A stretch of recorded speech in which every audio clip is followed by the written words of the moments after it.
আসসালামু আলাইকুম রহমতুল্লাহ। প্রিয় শিক্ষার্থী সকলকে অভিনন্দন জানাচ্ছি আজকের ভিডিওতে। আজকে খুবই গুরুত্বপূর্ণ একটি রুলস নিয়ে আলোচনা করার চেষ্টা করব।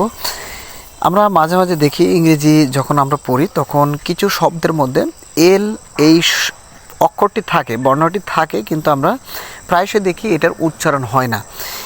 অনেকগুলো শব্দ রয়েছে, তার মধ্যে সর্বোচ্চ চেষ্টা করেছি, যতগুলো শব্দ রয়েছে তার সবগুলোই দেওয়ার চেষ্টা করেছি। তার মধ্যে যদি কোনো শব্দ যদি বাকি থাকে তাহলে কেউ অবশ্যই কমেন্টে জানাবে, সেটা পরবর্তী ভিডিওতে অ্যাড করার চেষ্টা করবো। ওকে, দেখো এখানে রয়েছে এই যে ইংরেজিতে এমন কিছু শব্দ আছে যেখানে এল থাকা সত্ত্বেও এলের উচ্চারণ হয় না। শব্দগুলো কি কি এখানে উচ্চারণ এবং তার অর্থ সহ দেওয়া আছে। ওকে, দেখো এখানে আছে অক শব্দের অর্থ হচ্ছে হাঁটা, টক শব্দের অর্থ হচ্ছে কথা বলা, চক শব্দের অর্থ হচ্ছে খড়ি বা চক, স্টক শব্দের অর্থ হচ্ছে ডাঁটা বা গাছের কাণ্ড, ধাওয়া করা, যেমন বিভিন্ন সময় বিভিন্ন অর্থ প্রকাশ হয় এটার।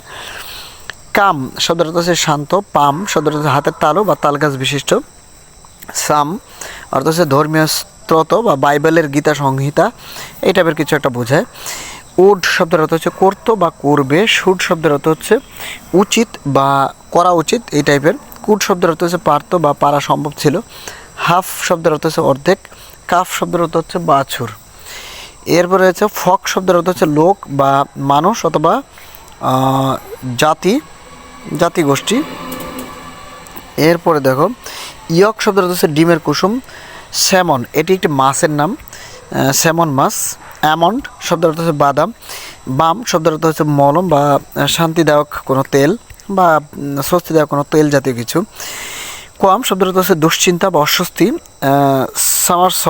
সামারসল্ট শব্দের অর্থ হচ্ছে উল্টে পড়ে গিয়ে কেউ একজন উল্টে পড়ে গেল এবং সেটা যে কোনো একটা কৌশলে আবার উঠে পড়লো, এই এমন অবস্থাকে সামারসল্ট বলে। ওকে, এরপর দেখো হোম শব্দের অর্থ হচ্ছে ছোট দ্বীপ বা বালুচর।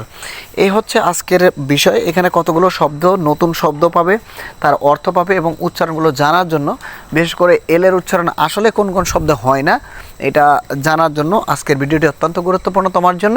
ভিডিওটি ভালো লাগলে অবশ্যই শেয়ার করবে, বিশেষ করে তোমার বন্ধুরা যারা গ্রামাটিক্যাল রুলস বিষয়ে খুবই আগ্রহী বা ইংরেজি শেখার ক্ষেত্রে খুবই আগ্রহী, তাদের জন্য খুবই গুরুত্বপূর্ণ একটা ভিডিও। ওকে।